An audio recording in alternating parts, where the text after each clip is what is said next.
Abani Ghani, everyone. This is Professor Rahh, Professor Emeritus, California State University of Long Beach, former city councilman for the city of Compton, former Compton College Board of Trustees, and Compton Unified School District Board of Trustees, founder of the Black World Institute, a video and audio library of historical events and presentations by lecturers and freedom fighters for us and during the 60s and 70s, a collection of their lectures and things of that nature. I want to welcome you to the Conscious Corner and welcome you found your family in a peaceful place. We wish all of you blessings without numbers and all good things without end. On our panel tonight, we have Brother Rashaki from Detroit, longtime activist and knowledgeable person of the history and cultural dynamics of African people. We have Brother Mshinda from Louisiana, deep in the South, giving us that southern hospitality as well as southern consciousness of what's going on in the South. We deeply appreciate both of these brothers, along with historian and archivist for the McBribe, Ernest McBribe Sr. Legacy.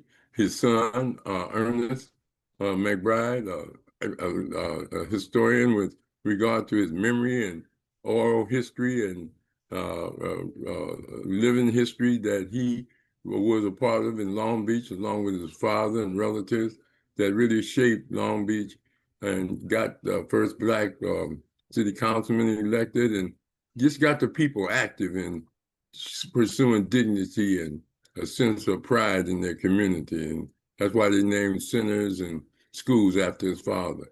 And again, we got Brother Rashaki Maskani, longtime activist out of the California State University of Long Beach, where he graduated, a longtime teacher for the Compton Unified School District Board of Trustees, where he still works, and just a great brother that provides us both the Conscious Corner and Zoomcast, as well as the Community Education Zoomcast. And we deeply appreciate his efforts for providing us this platform.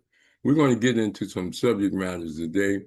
This is Black August, a continuation of the discussion, but we're going to focus now on the Watts Rebellion that was a part of the Black August celebration, an appreciation of the struggles and the contributions and the challenges that it poses at that time. Some of us may not even been born and couldn't participate in 1965, or they were too young, but I'm pretty sure me and Ernest was there. So I'm going to start with Brother Ernest. Ernest, what do you remember about the Watts Rebellion? And, they tried to call it a riot, but I'm going to tell you why it's a rebellion. But go ahead, Ernest. Well, the thing I remember most of all, like I was telling Rashaki earlier, at that time I gotten out of the Army. I did 2 years active duty, 61, 62. And then when I got out, we didn't have a reserve unit with my my military occupational specialty, which was a radar repairman. So they didn't have nothing in Long Beach. And the closest one they had was up in Van Nuys. So what happened, the guy said, don't worry about going to meeting because you don't need to be driving 50 miles up to Van Nuys, me and this Mexican kid from San Pedro. And so we didn't have to go to the meeting. And I think they didn't want us up there anyway because I'm Black and he's Mexican. They were all white, and it was up there on Victory Boulevard at a TV station. So they probably didn't really want us up there. But anyway, and then 2 years later, they activated a unit out at the Long Beach airport.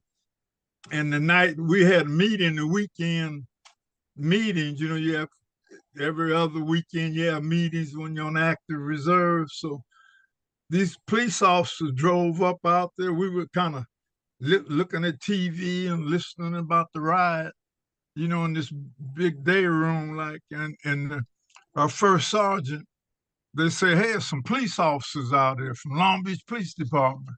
So he goes out there, they come in the unit, to talk to them. And what they were trying to do was get some ammunition for a machine gun. And he said, what? And they said, yeah, we want to get we got a machine gun, want to get some ammunition. He said, I'm not giving you no ammunition. Said, those are people out there riding. They talking about, well, we got these riders. He said, but those are human beings out there. They're not wild animals. And I'm not giving you no machine gun to go out there and kill people, no ammunition. So you can forget it. And so I had a lot of respect for him then. And then a couple of times at that time, I was living kind of in northern Long Beach on 31st Street and Long Beach Boulevard. And my parents lived down on 15th and in Martin Luther King Avenue.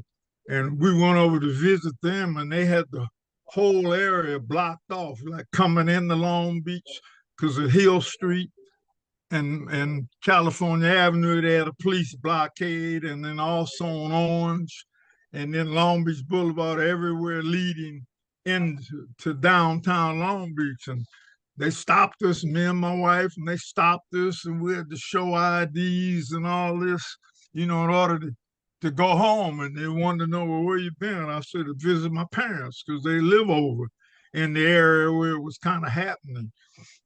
And, they had little outbreaks in Long Beach, but it was mainly, my dad said, well, what they did, it was the police, because they come around and shot out the street lights. And then they claimed, well, some snipers in there, which they were lying, but that gave them the excuse to shoot all the street lights out. And then it was pitch dark over there. You go over there and you couldn't see nothing, So those are kind of the things I remember about it. And then the rest, just watching it on television. Oh, okay. Good. I remember Denny, that truck driver, when 8-Ball, the guy, and they beat him and stomping on him, they showed that all over the TV. Reginald Denny, I think, was that truck driver. That's LA 92. That was LA 92. Yeah. We're talking Watch 65. Oh. Okay. Ahi? Yes, sir. Professor Rahh. That's about the only thing I just read some things now. I was only 6 years old. Oh, but from what I understand, you did have a big one in Detroit too. Oh yeah, but that was that was in 67. Yeah, right after. Yeah, okay. Right, exactly. But you were 6 years old when it happened, huh? I was 6 years old. Have you heard anything else about it? Did you get well, it started with a traffic stop, and of course the dynamics were the same there as they are here in any urban settings where your police force are white and the people in the areas are non-white people.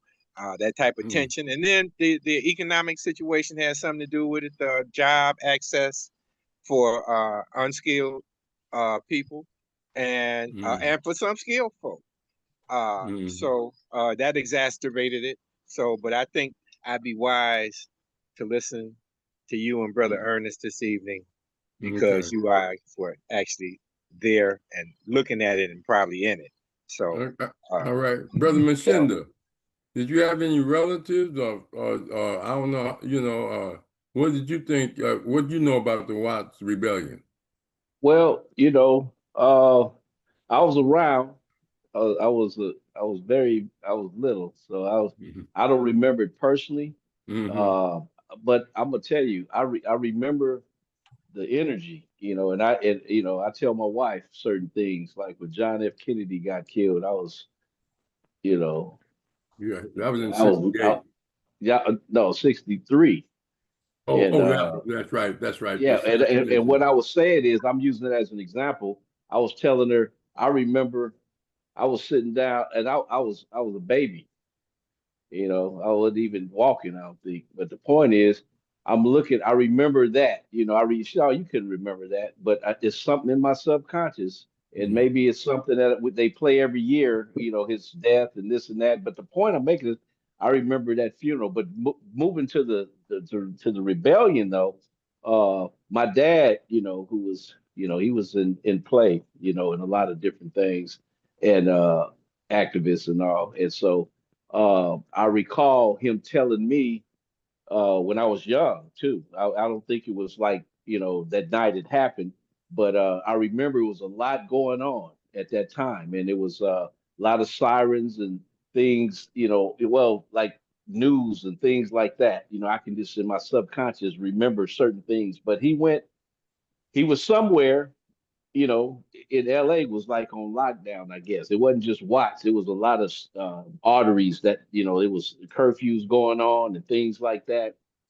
And so I remember him traveling somewhere, and I think curfew was, martial law had set in, they had curfew, and he and a partner of his, they were driving somewhere. I don't know where it was, but they pulled him over. They drew down guns on him. The guard, I think they had hundreds of National Guards on the street, and they pulled over and they drew down guns on him.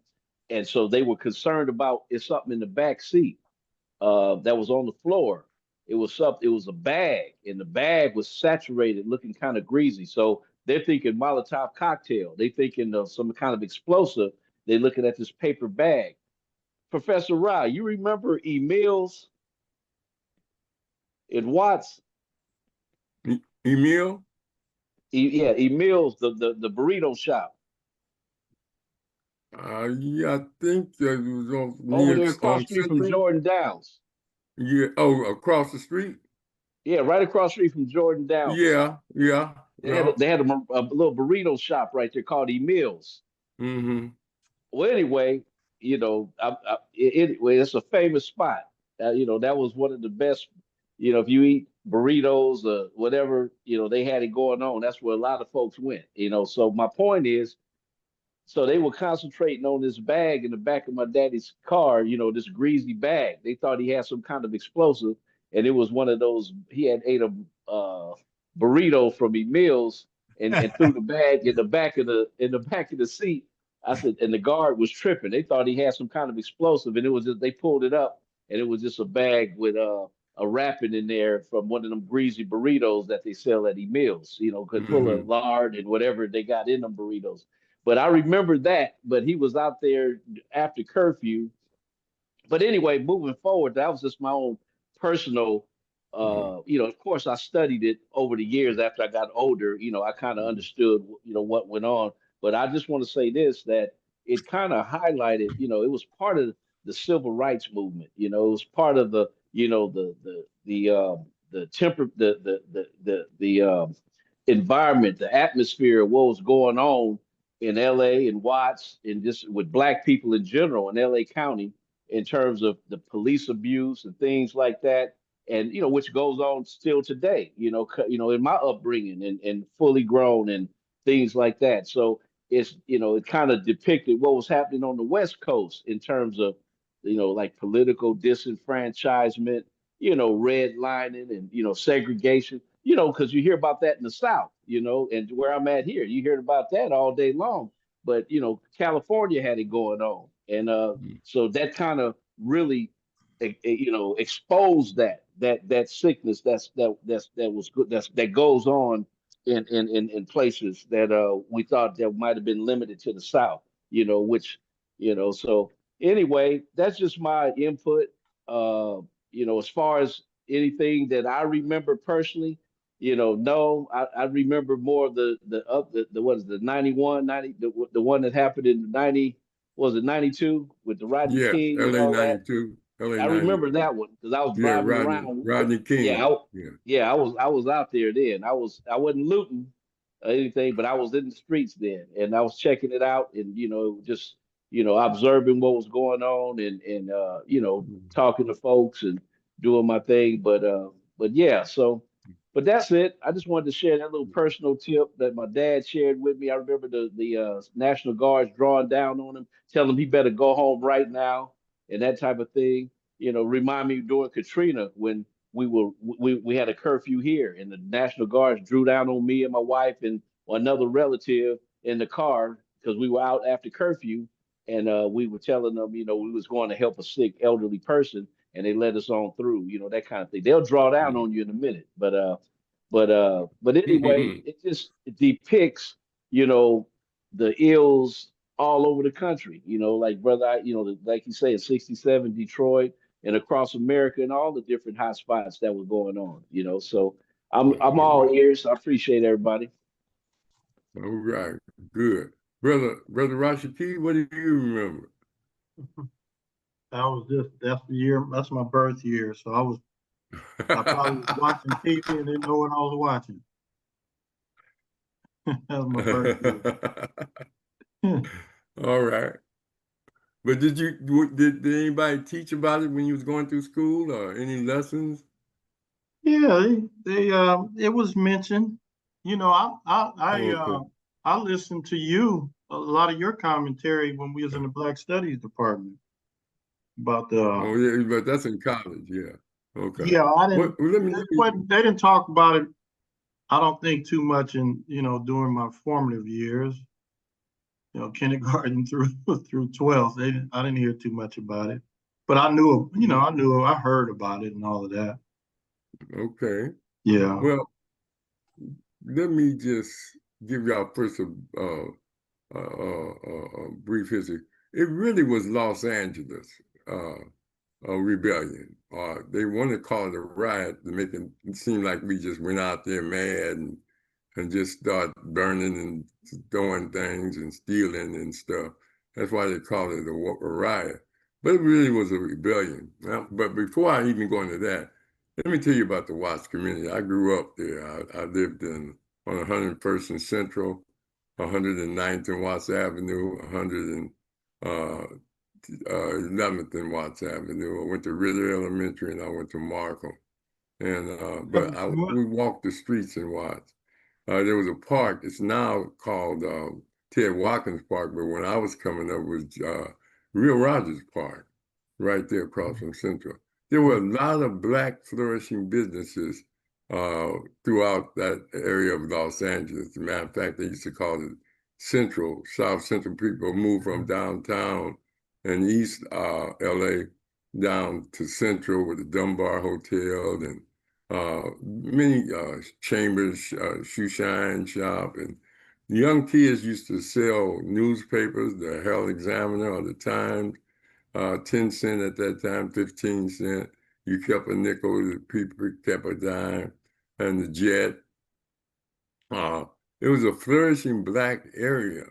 That's why they called it South Central, but it was really just Central Los Angeles. But they wanted to separate it from LA. That's why people say I'm from Los Angeles, South Central LA or South. But it's all LA. And the Watts community became noticed, and they wanted to name the rebellion or the riot, the Watts riot, because of some factors. But before that, they had some beautiful homes. They had three major projects, and I'll get into that in that area, in that concentrated area. They had the Jordan Downs on the 103rd. They had the Imperial Courts right there off of Watts Avenue on Mona Boulevard and on Santa Ana tracks all the way up to Imperial Highway. And then they had the Nicholson Gardens up there by Central and Central and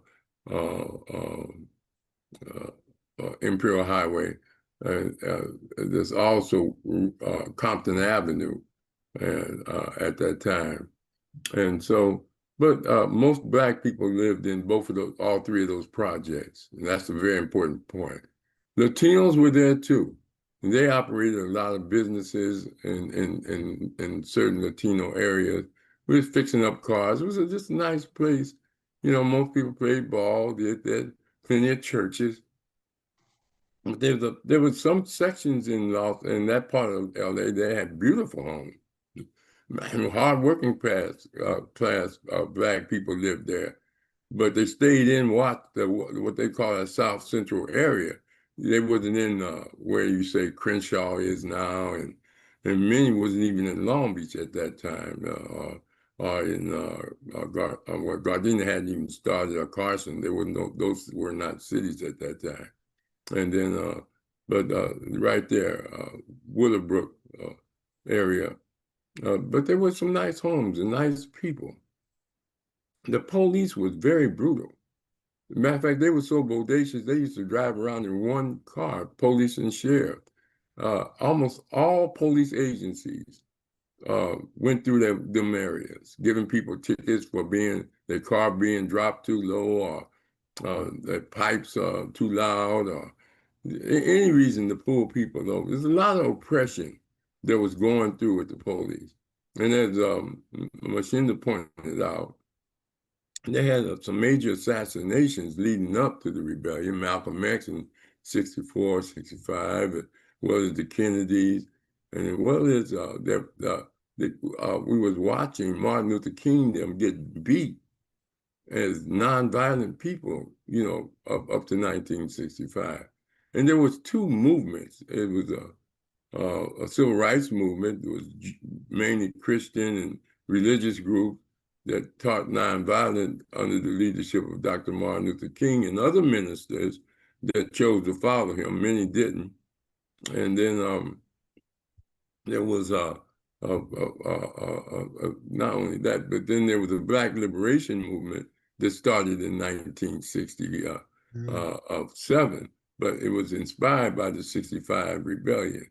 But the people were frustrated, and they like to say that the reason that we took to the streets was not just because of, they wanted to say it was because they tried to give the Fry brothers, the Fry family, a ticket, and it was the highway patrol that pulled him over and was going to arrest him for being drunk, and his mother tried to pull him out the car, and they got in a scuffle, and that's what sparked it. But it was a deep frustration and years of economic exploitation of the Black community. Most people walked where they had to go, and we were going to rummage sales to get secondhand clothes, and I mean, we were poor, but we didn't feel poor because a lot of the people from the South said, you don't know what poor is unless you lived in the South. And a lot of them were from the South. We had a number of gangs, the farmers, the Huns, the baby Romans, the Orientals, I mean, you name it, they were there. But most people were known by their families, like the Montgomerys, even the Densons, the Nelsons, the Woods, because you had big families then, and the families stuck together, and they fought together, and they protected each other. And some of them were very violent. Some of them were very vicious in street crimes, and some family members were just, church-going, regular. Parents kept them in the house and things that they viewed in the projects. A lot of kids didn't come out, but some of us did. And I remember downtown what they call Watts. They had a theater called the Largo. They had a bike shop called the Bike Shop where everybody took their bikes to get fed. In those days, we had teaks. Everybody fixed up their bikes like you fix up cars. Had goosenecks and all of that stuff. And one of the reasons they want to call it a riot is to take away from all that political. We didn't rebel because of the history of police abuse and economic abuse and educational abuse and all the abuses that we were suffering from in those concentrated areas, from the lack of facilities and services and things of this nature. And a lot of exploitations that were marketed and businesses there that just took but never really invested back into the community. A lot of good athletes came out, but most of it right there was a nice area. But the oppression was the police, both at that time of the Black officer. See, Watts is a district. It's not a city. In fact, it never had a Black representative for that area. It's all right now. The Congresswoman is in Wilmington, and the Assembly people is in somewhere like in West Los Angeles, as far as representing that area. Until recently, until they begin to have what they call redistricting. But at the same time, Gus Hoskins was one of our congressional people in parts of Los Angeles. But anyway, it was a high, most men gambled or either worked on cars or were handymen and things of this nature to feed their families. Some were lucky enough to work at the shipyard and do those things. But at the same time, what happened was they really wanted the public to think that the rebellion was just on Watts, but Watts was just known for 103rd because they had streetcars and the red car. I don't know if Ernest remember the red car used I to used to ride that ride through every weekend to visit my cousin. yeah, the red car, streetcar, and the streetcar was fat. It rolled through the down in the community, whereas the red car would just take you from Long Beach to wherever you had to go fast. It run through. And the stop was in downtown, what they call downtown Watts, where they had plenty of businesses, black businesses, white businesses, pawn shops, and everything in that little area. And that's why, and it was the first to be burned, and people took things out the stores and things that they called looting when they were just expropriating from all the history of exploitation. I was 17 at that time, so I jumped right out in there, and I was on the streets. And they like to blame this radio commentator named Montague, Magnificent Montague. But for 2 years, he was playing music, and the music gets good, and his slogan was "Burn, baby, burn." But he was talking about the music being hot.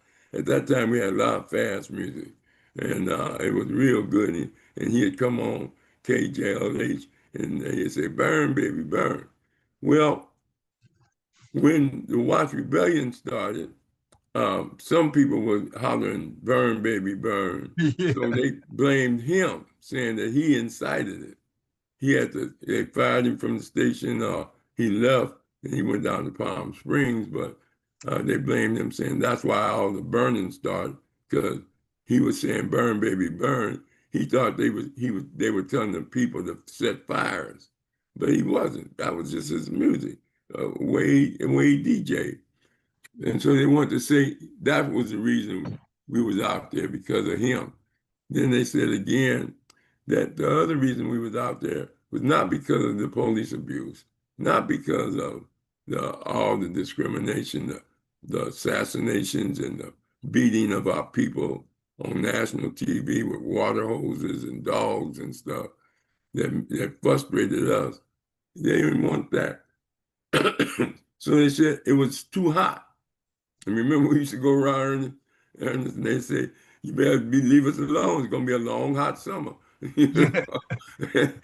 then that was a battle cry to get the white folks to back up off of us or to give us goods and services.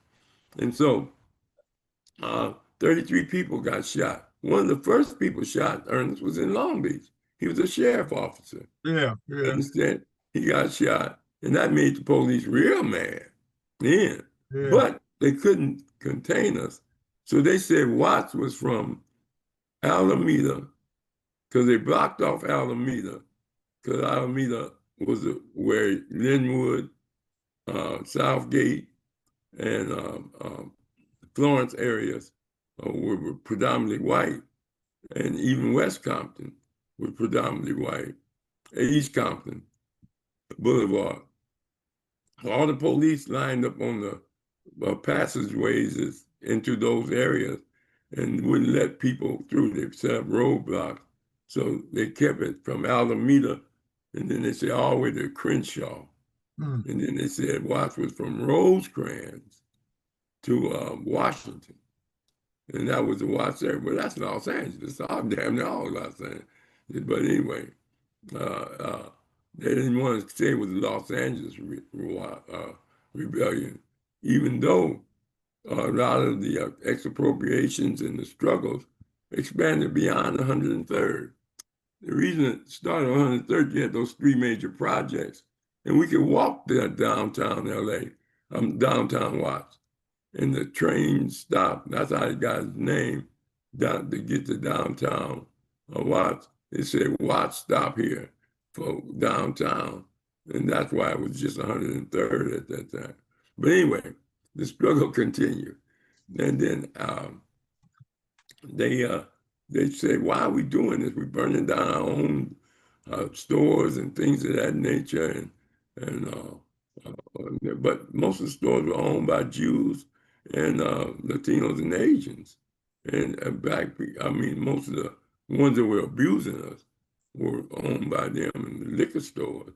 We had liquor stores, we had black hamburger stands up and down Central ran by black people. And it was just a very beautiful thing. But at the same time, the rebellion was based on politics.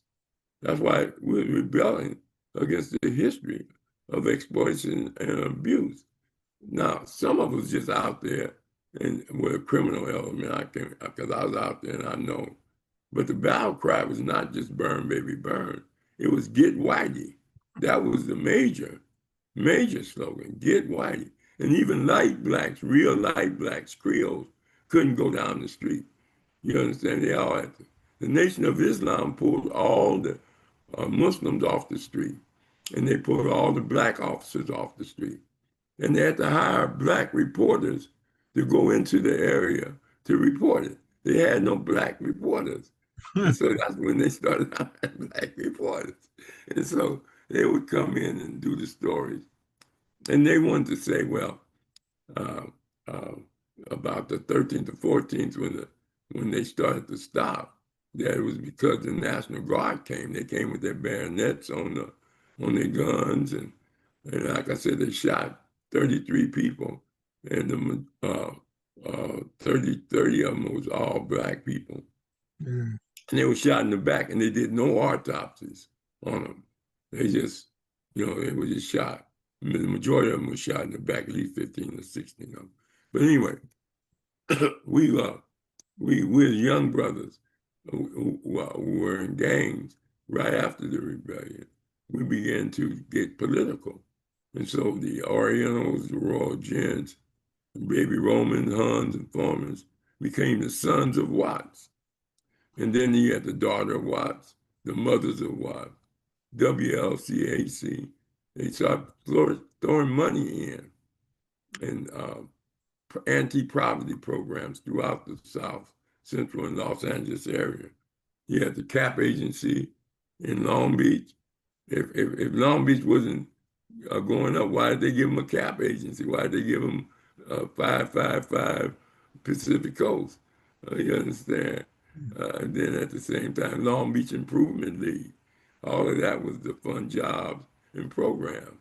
They had child care, and they had a bunch of things in Long Beach. But that's how Head Start got started as a result of the Watts Rebellion, as well as team posts. They had team posts all over the area. Ernest remember the team posts, where teenagers could go after school. And they hired a lot of mothers and fathers to run the team posts in the local areas.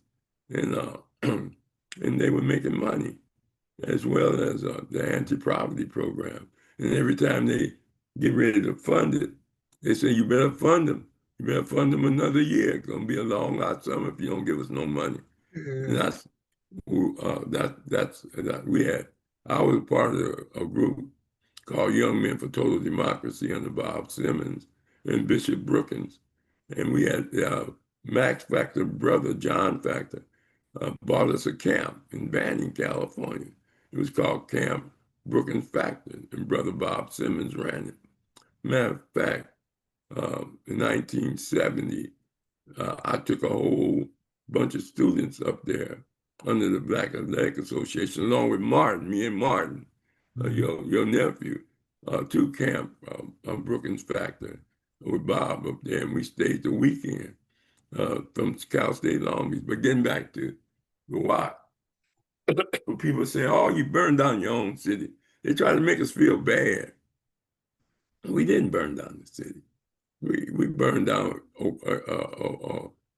some of the places. But you got to remember, George Putnam, in those days, we only had about 7 stations on TV. And George Putnam was one of the main men, white, right, racist wing on Channel 5. And he told the people, there's no looters insurance. Insurance companies were not going to pay you if your store got looted. So some white merchants start paying us to burn their places so that they can get the fire insurance. They caught them in Long Beach. They caught him in Long Beach. They caught one white dude who paid people to burn his place in Long Beach. But anyway, so there's a lot of scandalous stuff going on, I admit, of downtown LA, of the Watts, the expropriation. There were plenty of pawn shops, and we got guns out of there. But people that knew what they were getting and knew how to go in these stores, they went for the gold, they went for the rings, and they went for the watches and the gold chains and the valuable electronics. Then you had White Front on Vermont. You had various stores at that time. We went on Imperial Highway right across from the project was Safeway store.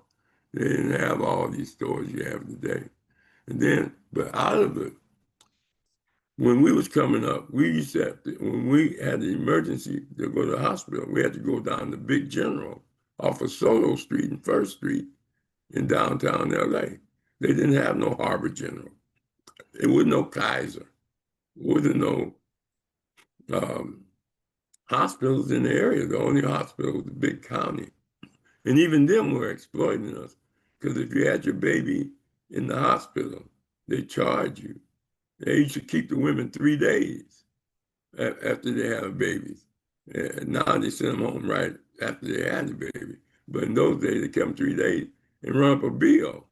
And they took a lot of black people's houses to the county, charged them for them hospital bills. And so people were already having babies. Most babies were born on the couch with a mid-mother in those days. But anyway, that's what we were going through. But after that, we got Martin Luther King Hospital. We got Watts Mental Health Center. We got the Mshinda Institute. We got Ujima Village. We got, a lot of projects came in afterward. Manpower Development Program was, the federal government had contracts with Douglas and various industries in the area, subcontractors with they funded WLCAC to hire young people, along with Watts Manufacturing, and they had OIC, Office of Industrial Organization of Industrial something, with Mr. Silverman, and then you had CORE. All black organizations began to come out of the woodwork, and they began to flourish during that period. Many young organizations, NAACP, CORE, Congress of Racial Equality, SNCC, Student for Nonviolent Coordinating Committee, all of these organizations were able to flourish at that time. And there was a strong black movement right after 1965. People wore African clothes. That's why they started naming their kids after African things, because it was a black culture movement introduced by the US organization. We had what we call the Black Congress.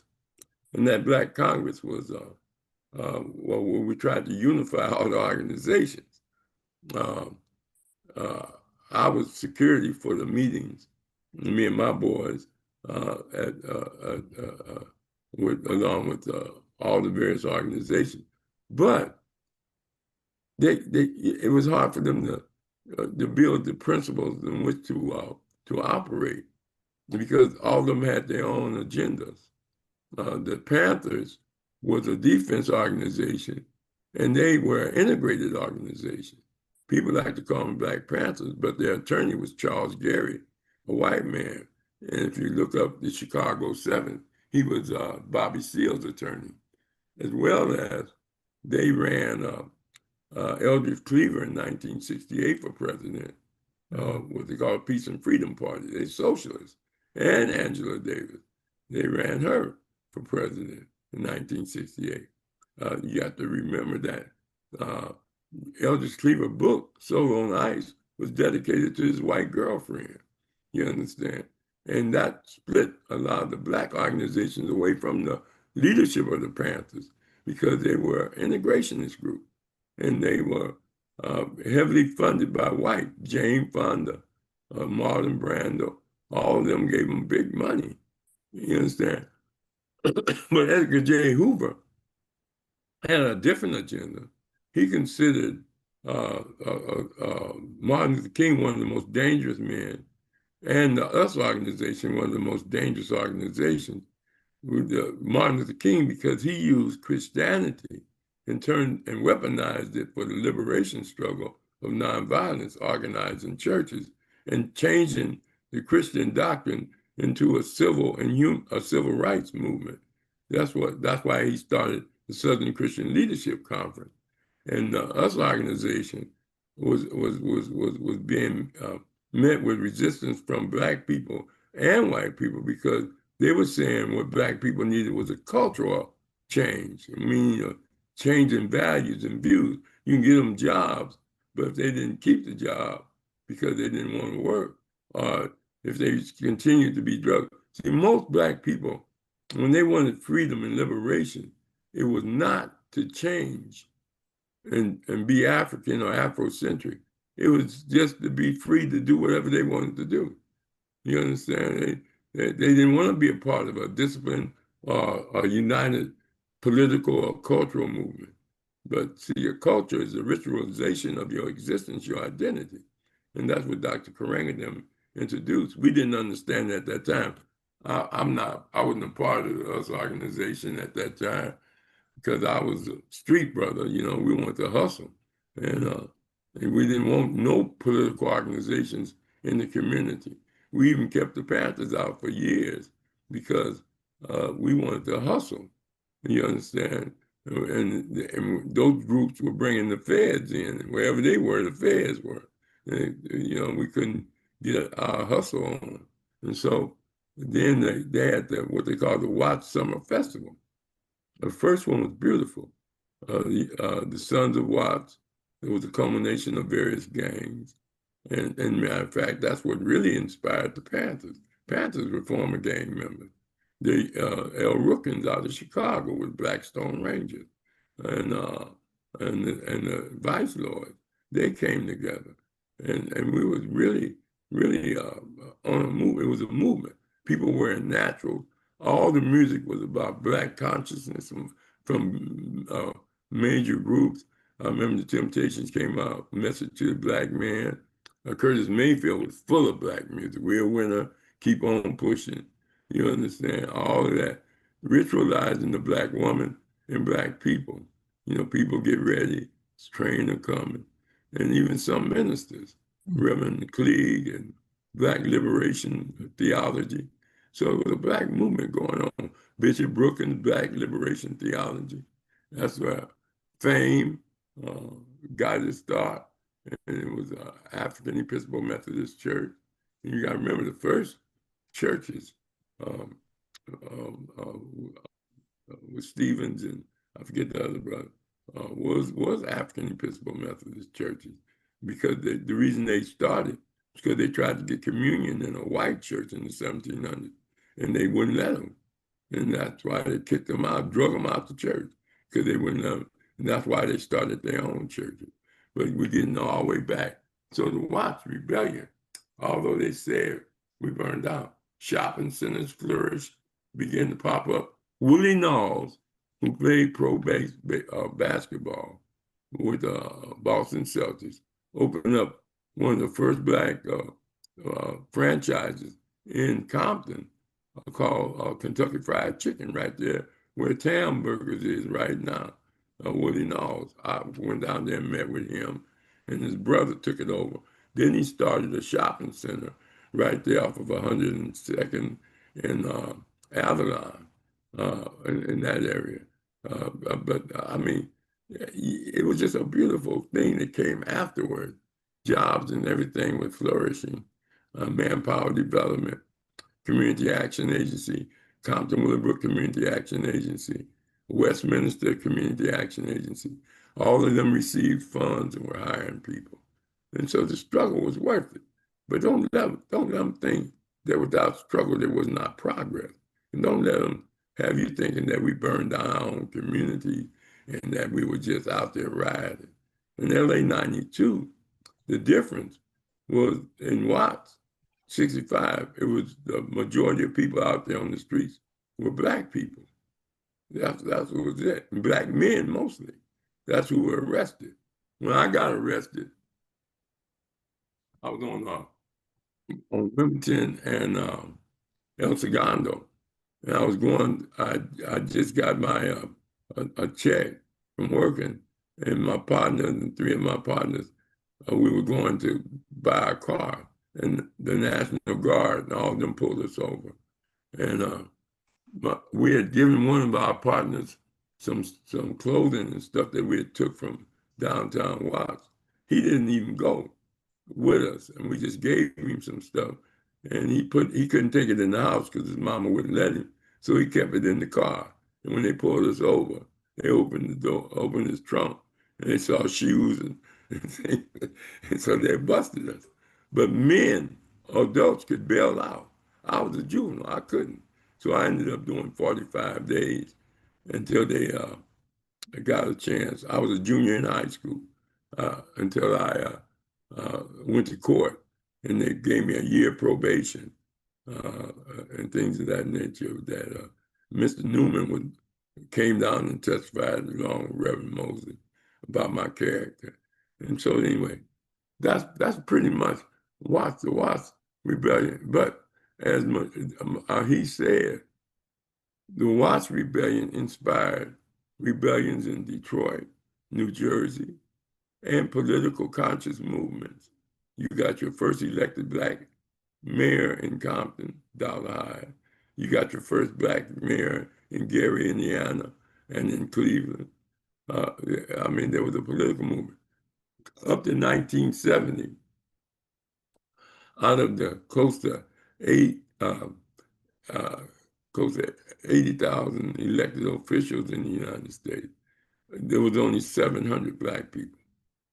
By the time 1980, there was close to 3,000. So there was a political movement in local areas. They got school boards and city councils mainly. But the biggest elected of black people, many black judges got elected because they didn't have to campaign. You just put a name down, and you never saw who you was voting for. But anyway, so that was mainly it. The better health care, better schools, that's better social services. They used to, our people used to have to line up to get their food stamps. They used to have what they call blue chip stamps and the green stamps. You get discounts and things of that nature from that standpoint.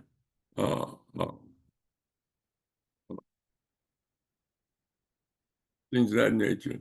And but we used to have to go to rummage sales. I don't know if Ernest remember the rummage sales in Los Angeles. There were secondhand stores that you line up early in the morning. You go get secondhand clothes. That's what our parents used to do. And then we had to drive in the Compton Drive-In. Many babies were born back there. You understand? And it was just a whole new different atmosphere. They had a drive-in right off of Santa Fe and what now the 405 freeway right there on the corner where they built the school district thing. And, drive-ins were real cheap. You could get a whole family car and pay for just the car. And you go in $350 or something and see movies. But nowadays, and even in downtown Compton at that time, they had a theater. They had 4 or 5 banks and shopping centers throughout that area, downtown Compton. But you only could stay on the west side for mainly, because on the other side was the spook hunters and Linwood police, and the white sheriff would harass you if you crossed the track. But anyway, that was pretty much it. Any response? Comment? I think Ernest. that was pretty thorough. That was pretty thorough. Yeah, man. You know, there were pockets. We had Palm Lane. That's where Martin Luther King Hospital is now. That was a many like projects, like naval homes or military people used something. But then you had Hawaiian, a little area called Hawaiian Gardens, and I mean it was predominantly black in those areas at that time. Now you almost have to go to a museum to find a black community, uh, predominantly black. Even where Ernest them stayed, Long Beach, right in that little area between Los Altos, really probably Gundry, and all the way up to maybe Pacific, and down to Atlantic, and back towards 7th Street was predominantly black. You understand? Now it's like 70,000 Cambodians in there. They outnumber the blacks. Yeah. And people talk about repatriation. A lot of black people left the community. Yeah. Got left. You understand? I mean, for whatever reason, you understand, and they got opportunities, and they moved out. And the Mexicans didn't take over the projects. Many black people moved out of the project, and the Mexicans moved in. They got better deals than what we have, and they still do. You understand? But go ahead, Ernest. You have another comment? Oh no, that was it. What was the name of that? Because I used to catch the red car to go up to my brother's. That's what we called it, the red car. House. You know, and it would go down Alameda, and I'd get off on 57th Street because he lived on 55th and Compton. Yeah. And there was some projects like that, but I never knew the name of those. We called it the red car because it wouldn't stop for you. Yeah, the old red car. They told you don't go across the track. Remember they had that SLA shootout up there. It was right on the next block from where my cousin lived at. Yeah. Symbionese Army. Yeah. Was in Q. But that was way after. That was in the 70s. Yeah. But what about you, Ahi? Any comment? What about you? No, just that the struggle was on, and you know, all the conscious brothers and sisters were really active during that time. I know, you know, from reading some of the material, and it helped ignite a fire up under the movement. So, you know, all of that was, you know, that was one of the derivatives of that uprising, was that it did give the movement a boost. And see, Brother Kwame Ture, and I forget the other brother's name. I know him real well. They're the one that popularized the term Black Power. They was in a demonstration when the brother that tried to integrate Alabama University, farmer, I forget his name, he got shot in the leg or arm or something. Well, he was a one-man march to integrate. And he got shot. Look that up. And then what happened was Martin Luther King them said, we're going to go and finish his march because he couldn't finish his march.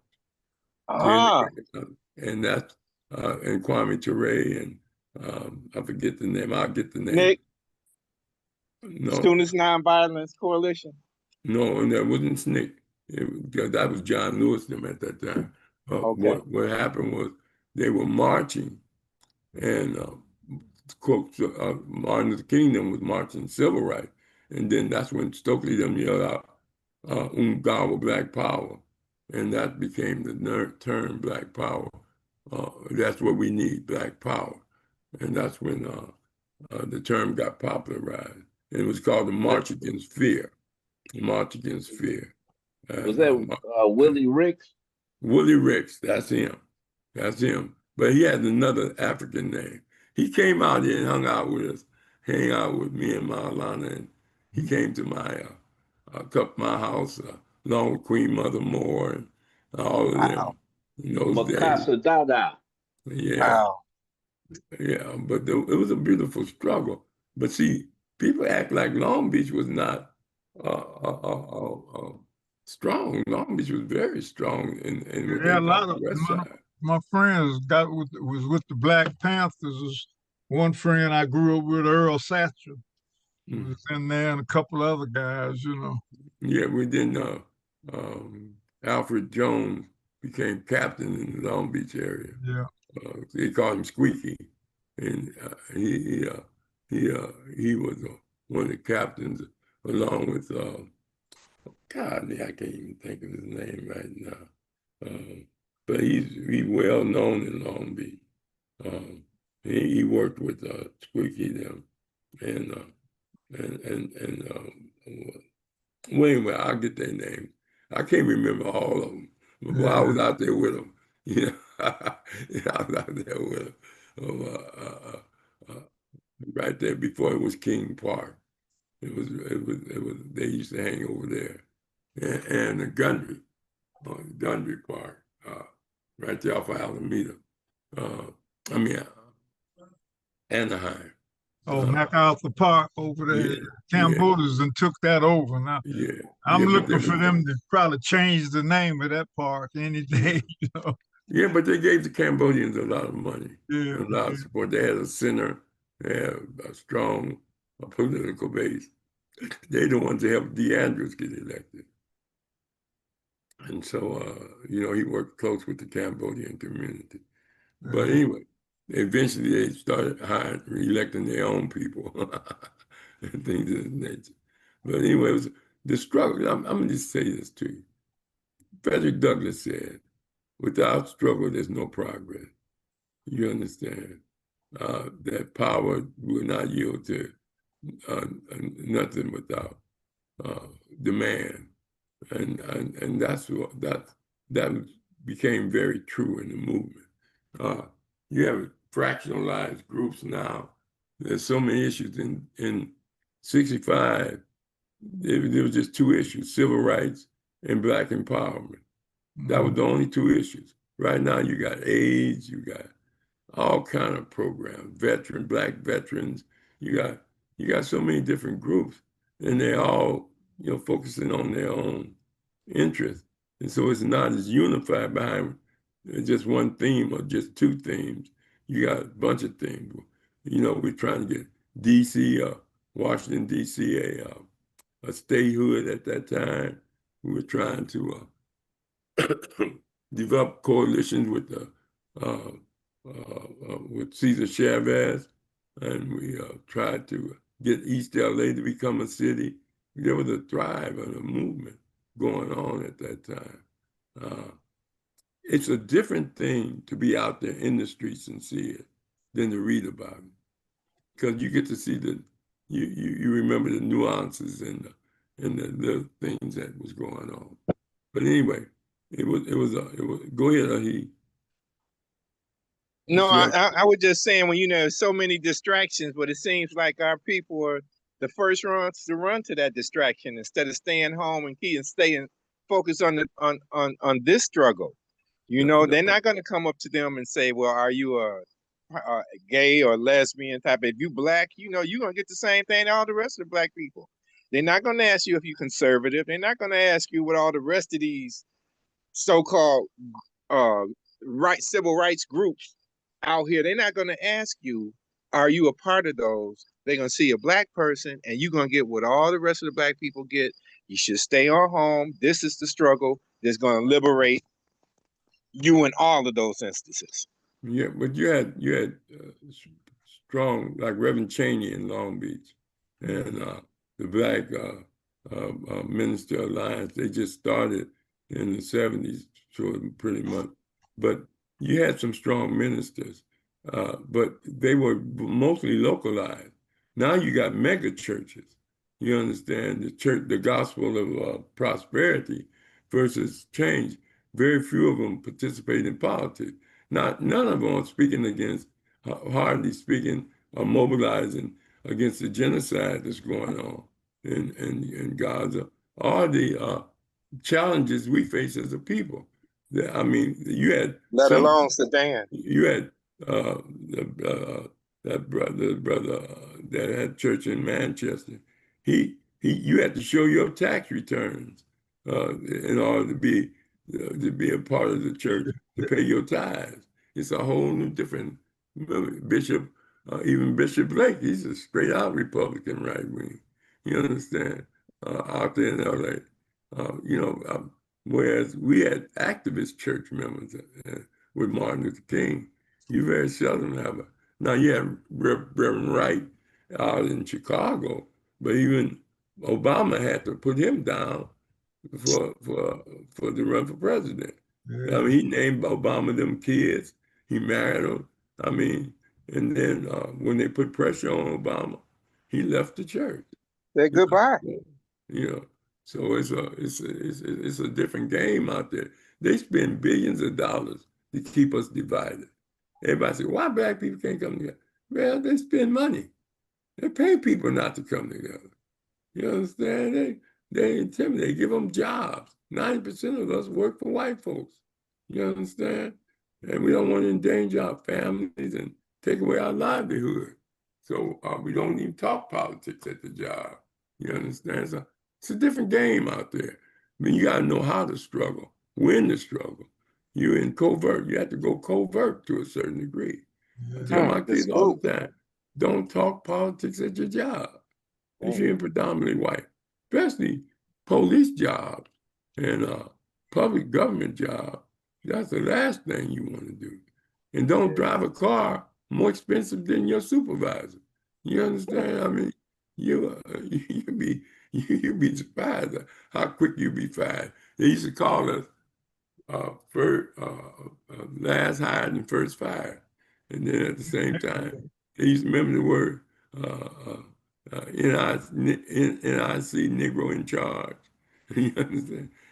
All companies would hire a black person as a window dresser. That's how the white nonprofits would put 2 black people in their organization in order to qualify for minority grants. And that's how the white nonprofits got rich. You understand? So it's a struggle. But anyway, anybody have any other comments? Brother Rashaki? No comments, just listen. What about tomorrow? Tomorrow, Mm-hmm. let me show you.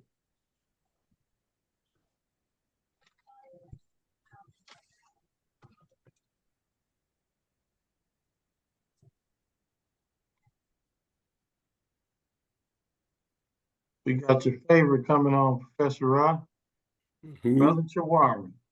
Okay, Brother Chawari. The subtle divide between perception, perspective, as known as reality, and what is real. Mm. So that's going to be interesting. The subtle divide between perception, perspective, aka reality, and what is real. Yeah, it is. All right, I have scheduled Brother Keeley, who was the second in charge of LA Black Lives Matter, but he's in Ghana and he's trying to get back. If he get back, he'll be on Tuesday. If not, I'll give you somebody else. All right. Okay. All right. Great. All right. But first of all, I want to say how much I appreciate you, Brother Ernest, as well as Brother Mshinda and Rahh for keeping our program, keeping us a quorum to keep going and keep pushing to discuss these issues and get y'all perspective. You know, the struggle is long and protracted. We have a lot of people that are not long distance runners. They start off in the movement and they're episodic. If something happens, they're ready to yell black. But if ain't nothing happening, some of them get comfortable in their oppression. You know, most people think, I'm black, I know black. They don't study it. They don't study the European. They're not up on the latest news. You know, here is this man moving military people into black mayors. We're going to discuss that. Trump moved to militarize and take over the police in major black cities where major mayors are, where all of them are mayors. Baltimore, Chicago, and right now Washington, D.C., wherever there's black mayors, and even Los Angeles with Karen Bass. That's not no coincidence, brother, sister. It look like they're trying to do a trial run for when the election comes up, so he can stay in office permanently. Yeah. That's exactly what they're doing. Yeah, preparing the army to defend him. So we'll talk about it. That's why he's putting all his people over him. And many police officers are just like dogs. Yeah. You train them to attack. They attack whoever you sick them on. You understand? Even another dog. You understand? And so you got a lot of soldiers and in South Africa were black for the apartheid system. Close to 70% of the police and military apparatus was black because the white folks were minority. But they were paying them and feeding them. And so they defended white interests. And the same thing with the police here. When Watts, they took all the police off the street. All the black police came off the street. And it wasn't LA police. People talk about the police mistreating. You had the sheriff, the highway patrol, the county marshals. All of them were in Watts, in Compton. They drive through today. What's the highway patrol supposed to be on the highway? Why are they driving up and down the streets in black communities? Giving tickets. You understand? Meeting their quotas. It's a long struggle, brothers and sisters. So anyway, we're going to see y'all tomorrow, hopefully. Right. Yeah. I want to say tuta nada. Wish all of you all the blessings that heaven sends and all the gifts that the rivers bring forth. And y'all have a good day. Stay healthy, stay strong. Guess what I ate today, Rashaki? Vegetables. All vegetables. That's beautiful, Rahh. Green beans, a salad, and some broiled potato. I said, how you feel about it? I said, it's a Rashaki meal. Well, I eat some of the other stuff too, but it's not any meats. It's only seafood, and I eat little nuts and stuff like that, and a few different things. I eat some sandwiches, tuna fish sandwiches. So I eat some things. It's just I don't eat none of the meat. You don't abuse it. I eat. Yeah, well, so you never had no. See, when you was coming up, you didn't get none of that golden bird. Oh man, I ate some golden bird one night. I got so greedy with that. It must have turned my stomach so bad. I had about 8 pieces of chicken. Yeah, I mean, you were serious about it. You talking Louisiana. Yeah, my stomach was twisting and turning. I think it was Church's. That's what it was. Church's chicken. Good and greasy. Oh my God. All right. Yeah. Well, y'all take care, brothers and sisters. All right, each one, you too. Each one teach one, the conscious point. All right. Take our pause.